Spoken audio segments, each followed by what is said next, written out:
je peux vous dire, c'est qu'aujourd'hui, c'est un des sites majeurs du centre EDF de Corse, puisqu'il accueille, on va dire en moyenne 140, en tout cas il y a 140 personnes qui travaillent régulièrement sur le site. Ce qui est intéressant à savoir, c'est qu'il y a 3 services particuliers sur le site. On a le service système qui s'occupe de la gestion du réseau, du système. On a le service ORE qui gère la maintenance de tout ce qui est réseau sur toute l'île, et on a aussi une partie du service production qui travaille ici. Avant, c'était, comme vous le savez, une ancienne centrale. Donc d'où la particularité, on va dire, des infrastructures et des différentes installations industrielles qu'on peut retrouver directement sur place.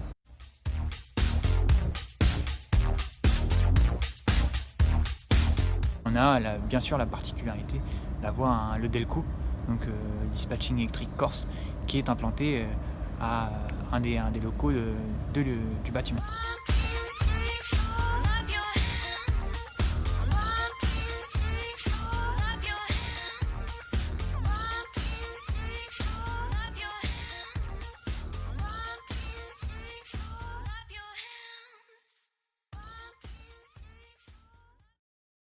Alors, ce lieu-là où tu travailles, Jean-François, c'est l'endroit où j'ai embauché en 78.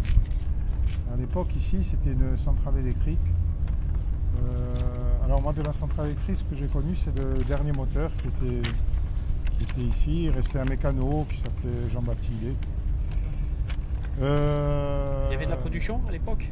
Alors, il restait un petit peu de production. C'était un moteur qui servait en secours, quoi, il n'y avait plus qu'un moteur qui tournait de temps en temps quand il y avait vraiment une pointe. Voilà. En fait, ce bâtiment, au départ, c'était donc la centrale, et après, c'est devenu donc tout ce que tu connais maintenant. D'accord. Tous les services techniques. Le bâtiment à côté, il y avait le garage d'EDF. Il y avait l'équipe 90 000 qui s'occupait des lignes à haute tension. Et au niveau de l'ambiance, entre ce que tu as connu à l'époque et aujourd'hui? Alors au niveau de l'ambiance, c'était quand même sérieux. C'était beaucoup de camaraderie, les gens se connaissaient ici dans le boulot, ils se connaissaient, ils se fréquentaient et tout. Ils se fréquentaient aussi beaucoup à l'extérieur. C'est-à-dire que moi j'ai vécu même à un endroit où on était entre agents EDF, pratiquement c'était vraiment une grande famille. À l'époque, tous les mouvements sociaux, ça partait souvent d'ici. J'ai connu des soirées, des nuits ici agitées. Et toi, Jean-François, raconte-moi un peu. Bah, écoute, cet endroit-là, c'est quoi? Moi, cet endroit, ça fait une vingtaine d'années que je suis là. C'est un endroit qui est particulier ici parce que c'est un endroit qui a une grande histoire. Comme tu le disais tout à l'heure, je dirais, c'est un peu l'histoire et la mémoire de l'électricité d'EDF sur Ajaccio, pas sur la Corse parce qu'on ne va pas non plus aller jusque là, mais au moins sur Ajaccio.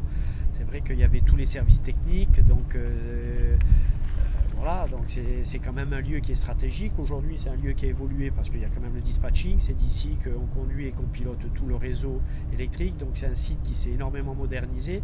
Il n'y a plus de groupe, il n'y a plus de machines, il n'y a plus rien. Il y a des bureaux, il y a beaucoup d'électronique, il y a beaucoup de numérique. Le métier est en train d'évoluer et donc ça devient un endroit qui est stratégique avec toutes les évolutions qu'on peut attendre à ce niveau-là. Tu sais, à l'époque, au niveau des activités sociales, on s'occupait des arbres de Noël. Je me souviens. Tu te souviens des arbres de Noël? Les huîtres, les chocolats. On allait chercher des huîtres à l'étang de Diane. Oui, ça. On commandait nos chocolats, donc il y avait une activité. On essaie encore, les anciens, de maintenir ce lien entre les nouvelles générations et les anciennes générations.